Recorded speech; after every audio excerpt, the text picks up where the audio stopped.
10 ఏళ్ల తరువాత ఉద్యమ పార్టీ బీఆర్ఎస్ తెలంగాణలో అధికారాన్ని కోల్పోయింది. ప్రత్యేక తెలంగాణ రాష్ట్రంలో తొలిసారిగా కాంగ్రెస్ అధికారం దక్కించుకుంది. ముఖ్యమంత్రిగా రేవంత్ రెడ్డి తన మార్క్ పాలనతో దూసుకుపోతున్నాడు.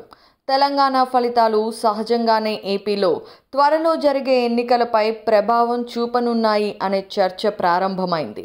అందరి దృష్టి ఇప్పుడు ఏపీపై పడింది. ఏపీలో మరో 4 నెలల్లో అటు అసెంబ్లీ ఇటు లోక్సభ ఎన్నికలు జరగనున్నాయి. తెలంగాణ ఎన్నికలలో కాంగ్రెస్ విజయం సాధించడంతో అందరూ ఏపీ గురించి చర్చ ప్రారంభించారు.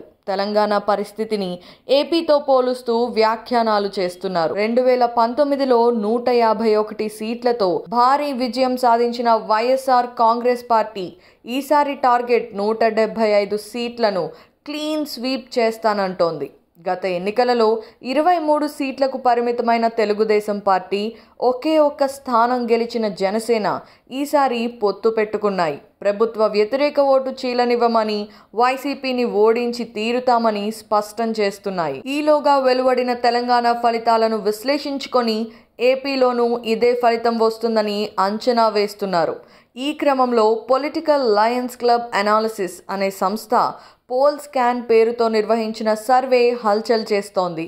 తెలంగాణ ఎన్నికల తర్వాత రాష్ట్రంలోని 175 అసెంబ్లీ నియోజకవర్గాలలో ఎలాంటి పరిస్థితి నెలకొంది అనే విషయంపై సర్వే చేపట్టింది. ఇప్పటికిప్పుడు ఎన్నికలు వస్తే ఏ పార్టీ అధికారంలోకి వస్తుందో తేల్చి చెప్పింది. రాష్ట్రంలోని 175 నియోజకవర్గాల నుండి శాంపిల్ సేకరించింది.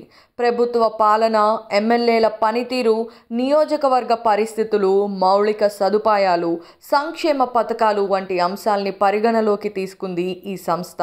అయితే జాతీయ స్థాయి సర్వే సంస్థలన్నీ కూడా జగన్ క్లీన్ స్వీప్ చేస్తాడని, వైసీపీ అధికారంలోకి వస్తుందని ఘోషిస్తున్నాయి. కానీ ఏపీలో క్షేత్రస్థాయి పరిస్థితి చూస్తే మాత్రం వైసీపీపై తీవ్ర వ్యతిరేకత పెల్లొబుకుతోంది. అందుకే జగన్ ఎమ్మెల్యేల అభ్యర్థులను సైతం మార్చి వ్యతిరేకత తగ్గించేందుకు ప్రయత్నాలు చేస్తున్నారు. ఈ క్రమంలోనే జనం నాడి జనసేన టీడీపీ వైపే ఉందని తాజాగా ఆంధ్రప్రదేశ్లో వచ్చిన సర్వేతో స్పష్టమైంది. ప్రసాద్ కందెగుల అనే అనలిస్ట్ సారథ్యంలో నడుస్తున్న పొలిటికల్ లయన్స్ క్లబ్ అనాలిసిస్ సంస్థ ఆధ్వర్యంలో నిర్వహించిన ఈ సర్వేలో షాకింగ్ ఫలితాలు వెలువడ్డాయి. టీడీపీ, జనసేన పొత్తు పెట్టుకొని ఏపీలో పోటీ చేస్తే 141 సీట్లు ఖాయమని అందులో తేలింది.